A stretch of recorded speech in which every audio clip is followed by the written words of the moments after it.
शुद्धात्मानकम् श्रीरुद्ररूपम् ध्यायेत् शुद्धस्फटिकसङ्काशम् त्रिनेत्रम् पञ्चवक्त्रकम् गङ्गाधरम् दशभुजम् सर्वाभरणभूषितम् नीलग्रीवम् शशाङ्काङ्कम् नागयज्ञोपवेदिनम् व्याघ्रजन्मोत्तरीयम् च वरेण्यमभयप्रदम् कमण्डलवक्षसूत्राणाधारिणम् शूलपाणिनम् ज्वलन्तम् पिङ्गलजटाशिखामद्योतधारिणम् वृषस्कन्धसमारोढम् उमादेहार्थधारिणम्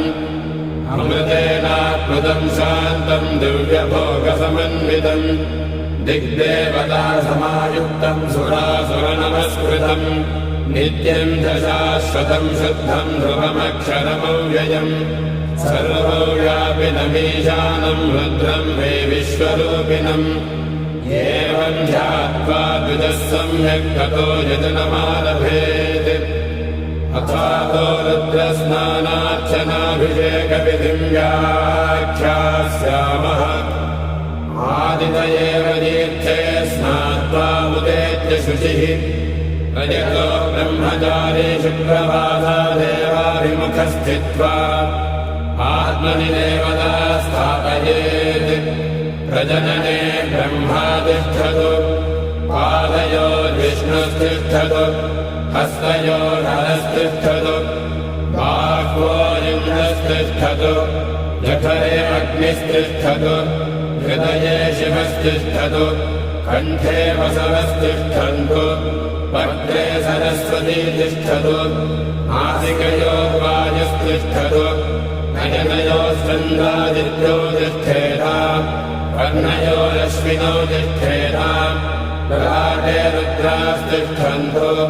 मूर्ध्नादित्यास्तिष्ठन्तु शिरसि महादेवस्तिष्ठतु शिखायाम् वामदेवस्तिष्ठतु पृष्ठे पिनाकी तिष्ठतु पुरतः शूली तिष्ठतु पार्श्वयो शिवाशङ्करो तिष्ठेताम् सर्वतो वायुस्तिष्ठतु ततो बहिः सर्वतोऽग्निज्वालामाला परिवृतस्तिष्ठतु सर्वे शृङ्गेषु सर्वा देवता यथास्थानम् तिष्ठन्तु मागुम् रक्षन्तु ॐ अग्निर्मे वाचिश्रितः वाहृदये हृदयम् मयि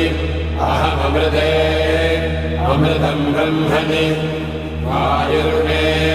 प्राणे श्रितः प्राणो हृदये हृदयम् मयि अहममृते अमृतम् ब्रह्मणि सूर्यो मे चक्षुषि श्रितः चक्षुर्हृदये हृदयम् मयि अहममृते अमृतम् ब्रह्मणि चन्द्रमा मे मनसि श्रितः मनो हृदये हृदयम् मयि अहममृते अमृतम् ब्रह्मणि दिशो मे श्रोत्रे श्रिताः श्रोत्रगुम् हृदये हृदयम् मयि अहममृते अमृतम् ब्रह्मणि आपो मे रेतसि श्रिताः रेतो हृदये हृदयम् मयि अहममृते अमृतम् ब्रह्मणि पृथिवी मे